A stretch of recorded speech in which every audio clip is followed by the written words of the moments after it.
안녕하세요, 기현입니다. 오늘은 돈 잘 모으는 팁 5가지를 얘기해 보려고 해요.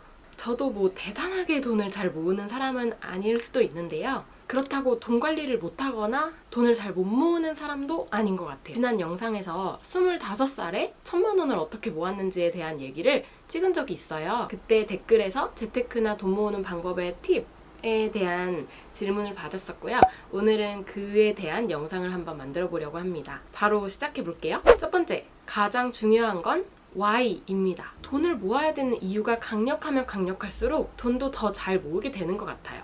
제가 대학교 1학년 때는 돈을 모을 이유를 깨닫지 못해서 돈을 하나도 못 모았거든요. 하지만 그 이후부터는 계속 그 이유들이 생겨서 돈을 잘 모으게 됐어요. 저의 돈을 모으는 동기는 여러 가지였는데요. 여행하기, 결혼 자금 모으기, 학자금 갚기, 보증금 더 모아서 이제 월세 줄이기, 그리고 집 사기 등 동기가 계속 다양하게 바뀌면서 돈을 모으고 있어요. 그리고 또 돈을 모으는 이유가 명확한 게 중요한 게 돈을 쓸 때는 쓰기 위해서인 것 같아요. 저는 돈을 쌓아놓고 그냥 저금을 해놓고 그냥 구경하기 위해서 돈을 모으는 건 아닌 것 같거든요. 결국에는 내가 행복하게 살기 위해서 돈을 모으는 거잖아요. 근데 이러한 이유가 명확하지 않으면 내가 돈을 계속 모아도 그걸 쓰지도 못하고 그냥 계속 모아놓기만 하는 사람들도 있어요. 두 번째는 안 쓴다 해야 적당히 쓴다.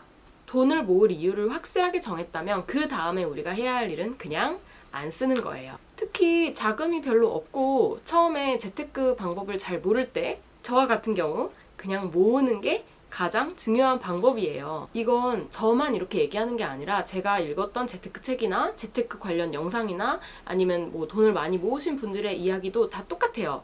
초반에는 그냥 닭을 치고 모아라.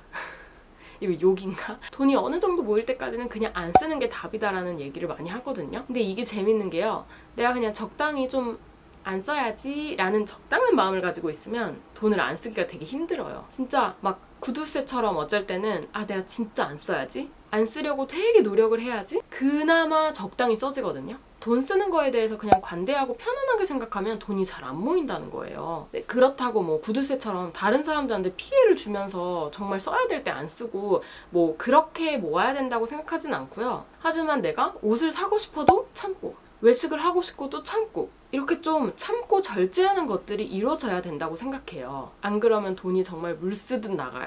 세 번째, 카드 할부는 NO! 사실은 내가 돈을 크게 쓰고 있으면서 적게 쓴다고 생각하게 만들어버리거든요. 제 주변에는 항상 카드를 쓰고 카드 할부를 쓰고 나중에 갚는 사람들이 상당히 많은데요. 월급이 들어오면 지난달에 쓴 카드 값을 갚고 그 다음에는 남는 돈이 별로 없어요. 이런 경우가 많아요. 그리고 또 다음 달에는 또 카드로 막아요. 그리고 카드 할부를 굉장히 많이 해요.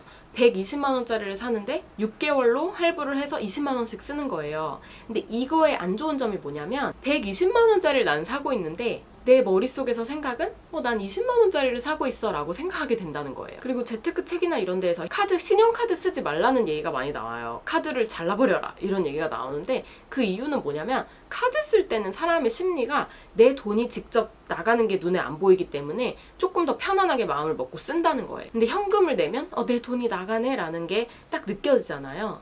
그래서 이런 심리적인 부분이 되게 중요한 것 같아요. 돈을 모을 때. 네 번째는 남의 시선을 신경 쓰지 말아야지 돈을 모을 수 있어요. 나는 집을 사기 위해서 돈을 꾸준히 오랫동안 모아야 하는데 당장에 내가 결혼식을 하는데 다른 사람들이 내 결혼식이 멋지고 호화롭지 않으면 좀 우습게 볼 것 같은 거예요. 그리고 내가 보여주고 싶은 거예요. 나 이렇게 돈 많은 사람이랑 결혼한다? 아니면 나 되게 돈 많아, 나 능력 있어 이런 거를 보여주고 싶은 사람들의 마음이 있어요. 그래서 쓸데없이 몇백만 원, 1000만 원 더 추가해서 예식장도 더 좋은 데로 하고 장식도 더 멋지게 하고 이런 경우들이 상당히 많다고 생각하거든요. 아니면 내가 매달 지금 돈을 저금을 해서 나중을 위해 대비를 해야 하는데도 당장에 내가 차를 끌면은 멋있을 것 같으니까 뭔가 차를 끈다거나, 사실 자동차는 진짜 저는 좀 늦게 사는 게 좋다고 생각해요. 육아에 필요해서 또는 업무에 필요해서 자동차를 사는 경우 말고 그냥 사는 거는 조금 늦게 사는 게 좋지 않나 생각하는 게, 그리고 차가 꼭 필요한가? 라는 생각도 들고요. 특히 서울에 살면서는 차가 정말 필요한지 잘 모르겠어요. 이제 육아를 할 때는 좀 달라지겠지만 왜냐면은 차 자체가 돈이 들 일이 너무 많아요. 매달 들어가는 돈이 많고 기름값도 있고 보험료도 있고, 그리고 리스크도 있어요. 내가 차로 사고를 내거나 했을 때 돈이 팍팍 나가잖아요. 이제 그런 부분들. 저희 부부는 차가 없는데요. 차를 살 수가 없어서 안 사는 건 아니고요. 저희는 지금까지 항상 지하철 타고 잘 다니고 서울에서 차 끌고 다니기도 솔직히 힘들고 매달 나가는 돈도 너무 많으니까 지금 저희는 사회초년생이고 나이가 어리니까 지금은 저희는 돈을 모을 때라고 생각하거든요. 어느 정도는. 근데 제가 만약에 나 그래도 사업하는데 사업해서 돈 버는 거 보여줘야지 이러면서 뭐 차를 끈다거나 하면 남의 시선은 한순간인데 내가 앞으로 살아갈 날도 더 많잖아요. 내가 경제적으로 안정감을 느끼면서 하는 게 더 중요하지 다른 사람들에게 보여지는 게 중요하진 않은 것 같아요. 5번째는 장기적인 목표를 스스로 세워보는 거예요. 돈을 얼마나 열심히 모아야 될까요? 그리고 돈을 언제까지 모으기만 해야 될까요? 개인적으로 저는 스스로 어느 정도 경제적인 안정감이 들기 위해서 요 정도 돈을 모으면 되겠다라는 기준을 가지고 있어요. 이거는 정답도 없고 그냥 스스로 정하는 거예요. 뭐 여러 가지 질문들이 있겠죠. 나는 어느 정도의 자금을 모았을 때 내 마음이 편안하겠는가? 라는 질문도 있고요. 내가 평생 살아가기 위해서 얼마의 돈을 모아야 될까? 내가 60세가 되는 시점에 아니면 50세가 되는 시점에 나에게 어느 정도의 돈이 있어야 될까? 그러려면 30살에는 내가 어느 정도의 돈을 모아놔야 될까? 이런 것들을 이제 좀 장기적인 관점에서 보는 거예요. 물론 제가 세워둔 기준에 도달하지 못할 수도 있고 아니면 그 이상을 도달할 수도 있는 거지만 어쨌든 목표를 세워두는 거. 그리고 저희랑 좀 다를 수 있어요. 저희는 사업이다 보니까 수입이 적을 때도 있고 많을 때도 있고 막 이게 좀 변동이 있고 또 앞으로 10년 뒤에 저의 수입을 예측할 수는 없거든요. 그러다 보니까 이제 기준을 세워놓는데 내 수입이 매달 똑같으신 분들은 아마 계획 세우기가 훨씬 더 수월하실 것 같아요. 장기적으로 봤을 때 일단 돈을 모으는 목표는 첫 번째 목표는 생존이라고 생각해요. 우리가 나이가 들고 일을 못하게 되었을 때 건강이 안 좋을 때 그때에도 살아갈 수 있는 방안을 마련해야 되잖아요.